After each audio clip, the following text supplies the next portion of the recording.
अभी रिसेंटली मैंने रेडिट पर एक पोस्ट पढ़ी जिस पर एक पर्सन बता रहा था कि जो उसकी वाइफ है बहुत अजीब तरीके से बिहेव करती है, लाइक लिटरली खुद को झापड़ मारती है, खुद के बाल नोचती है। तो सब लोग उस पर चिल्लाने लगे कि तुमने शादी करने से पहले ये सारी चीज़ें पता नहीं की, अब शादी करने के बाद तुम उसको एक कमोडिटी की तरह ट्रीट कर रहे हो, उसको प्रेग्नेंट भी कर दिया, अब चीज़ें तुमको ये समझ में आ रही हैं। यहाँ पर समझने वाली बात यह है कि चाहे लड़की का परिवार हो या लड़के का परिवार हो, अगर आपके बच्चे में कोई फिजिकल एलिमेंट है, फिजिकल डिसेबिलिटी है या दिमागी तौर पर वो सही नहीं है, तो आप उसकी शादी कैसे कर सकते हो। सोसाइटी का एक घिनौना चेहरा आपको यहाँ पर देखने को मिलेगा। अगर किसी की लड़की में कोई फिजिकल प्रॉब्लम्स हैं या दिमागी तौर पे वो बीमार है, या किसी के लड़के में कोई ऐसी प्रॉब्लम्स है कि फिजिकली बहुत ज़्यादा बीमार रहता है या पीता है या कुछ करता है या पी के अपने माँ बाप को ही मारता पीटता है, तब भी ऐसे लोगों की शादी करवा देते हैं। This is clearly a fraud under Hindu marriage act section 12।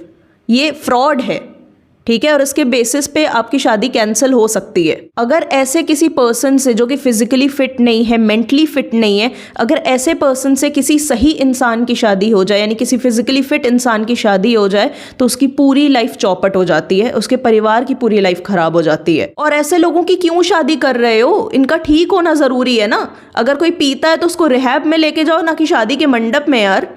अगर किसी की लड़की दिमागी तौर पर सही नहीं है तो उसको ट्रीटमेंट की ज़रूरत है, ना कि उसको दुल्हन बना दिया जाए जस्ट बिकॉज हमारी रिस्पॉन्सिबिलिटी हटेगी इसलिए किसको किसी और के गले इसको बांध दो। हाँ, आपको सारी चीज़ें सामने वाले के बारे में पता थी कि इसको ये चीज़ें हैं, फिर भी आपने उसका पैसा देखकर या उसकी सुंदरता देखकर शादी कर ली, बच्चा भी कर लिया, अब उससे दूर भागना चाह रहे हो कि अब ये रिस्पॉन्सिबिलिटी हमें नहीं चाहिए, तो फिर तो आप भी घटिया ही इंसान हो। झेलो बेटा। आपने उस बिहार के पकड़वा विवाह के बारे में भी सुना होगा, जहाँ पे लड़का अगर कोई बहुत अच्छी पोजीशन पे, अगर उसने कोई एग्जाम क्रैक कर लिया तो उसकी जबरन शादी कर देते हैं किसी भी लड़की को पकड़ के। These things are totally illegal और ये फंडामेंटल राइट्स को तो वायलेट करती हैं, मैरिटल लॉस को भी वायलेट करती हैं। ये सब हरकतें करके हम लड़कियों का फ्यूचर सिक्योर नहीं कर रहे हैं, बल्कि हम उन्हें और रियलाइज करवा रहे हैं कि तुम कितनी बड़ी रिस्पॉन्सिबिलिटी हो, तुम कितना बड़ा बोझ हो हमारे सर पे कि किसी को भी पकड़ के तुम्हारी शादी करवानी पड़ रही है।